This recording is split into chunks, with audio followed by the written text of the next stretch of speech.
Storming off in Selesnya and for under $50? Yes, it's possible.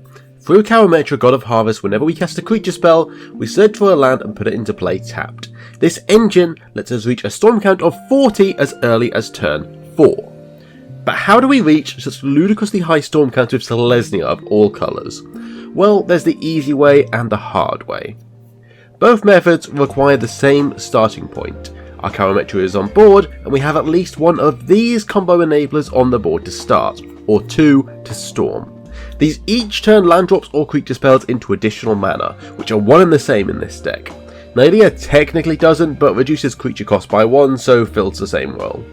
This selection actually eats up most of our budget, as there's some expensive cards here relatively speaking. Nylea and Karametra are a few bucks a piece, but I got my personal copies in a bulk box for 30 cents, so budget is always relative. Anyway, this gives us mana for our land drops, and Karametra gives us land drops from creatures. How does this let us storm?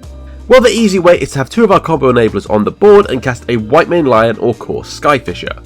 We cast it, search for a land. That makes us 2 mana. We then return the Lion or Core and rinse and repeat until almost all of our deck's lands are in play. Trigger. We can do this with Stonecloaker as well if we have 3 enablers, but even with just 1 enabler, this turns every mana we have into a land drop, which means even if we don't storm off this turn, this can give us a lot of mana for the next turn. Then there's the hard way. It involves one of these card advantage pieces, which eat another large chunk of the budget. Each of these lets us cast creatures from the top of our deck, or in Beast Whisperer's case, just draw as a card.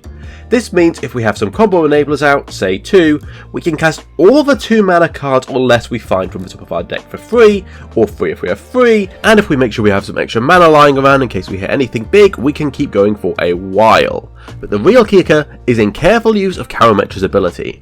See, all of the cards that let us cast from the top of our library also let us look at the top card at any time.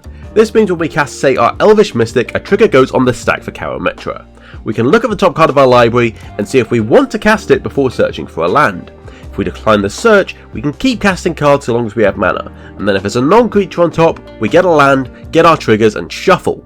Playing this out can take some time and require some patient friends, but it's quite the little puzzle to unravel, as we obviously want more lands, but we want to keep playing creatures and increasing our storm count, and you have to decide what your current board state can support. And what's our payoffs? Well, although I don't actually think green-white has any storm cards we really want, just to keep with the namesake, I've got Chatterstorm, Hunter's Pack, and Ave. We need mana to cast them after comboing off, so you may need to wait an extra turn or two if Storm is your aim, rather than just having a massive board advantage, as even if we stormed off and played all of our lands on turn 4, without a payoff, obviously all this mana is useful, but once our lands are already on the battlefield, we can't storm nearly as easily as with cards like White Mane Lion. But if all of our lands are out, we have a lot of mana, and cards like Elvish Chorus will hit mostly creatures, so it's still an option, and White Mane can still generate a storm count of 14 before an Ave with all of our lands out, so if you can, it's probably worthwhile.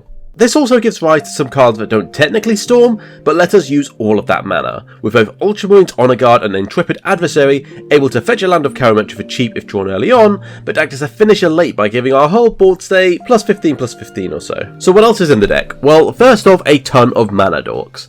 This game plan is all great, but without Karametra on the board, none of it is possible. Thankfully, lots of the 1-mana dorks are cheap, but given the pressure our early combo pieces put on the budget, we're essentially playing whatever ramp was printed the most recently. Pathfinder, Bandit, and Paleontologist aren't good, but they are a few cents each and only a little worse than the alternatives. It also means we have a great excuse to play this frog, as that's a few cents. Ornithopter is great once Karametra is out, and Cascade is strong with Karametra, as our 54 creature count means we likely get 2 land triggers. Convoke is equally powerful, as it's often 0 mana cost in this deck, and we want some additional card draw, so the likes of Benton, the Inspectors, and a good doggo earn their place. Finally, one problem with this deck is the budget has forced a lot of the good interaction out, especially since we want them on creatures for landfall triggers. Mangara is slow, but a great deterrent once untapped, Caterpillar ramps for 1 mana and can destroy a threat later, and, well, Silverback can kill enchantments sometimes, but that's it. This deck definitely needs more interaction and protection once you get more budget, but for 50 bucks, this is what we've got. There's no budget left to protect ourselves with this build, so we're all in.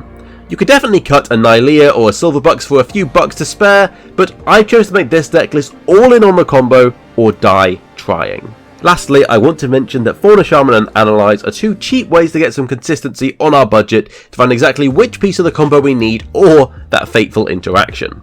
As for our land, well, we just run a ton of basics. We only have 4 other ones. We have 2 Forest Plains cards that count as both, because Karametra can fetch these tapped, and also the 2 hideaway lands, because these synergize really well with looking at the top of our deck, getting free creature casts, and all around just fitting what our deck's trying to do. And honestly, we don't have any more room in our budget for anything else, but luckily, basics are really good with Karametra, because she can only search for Forest Plains, and this gives us more of them.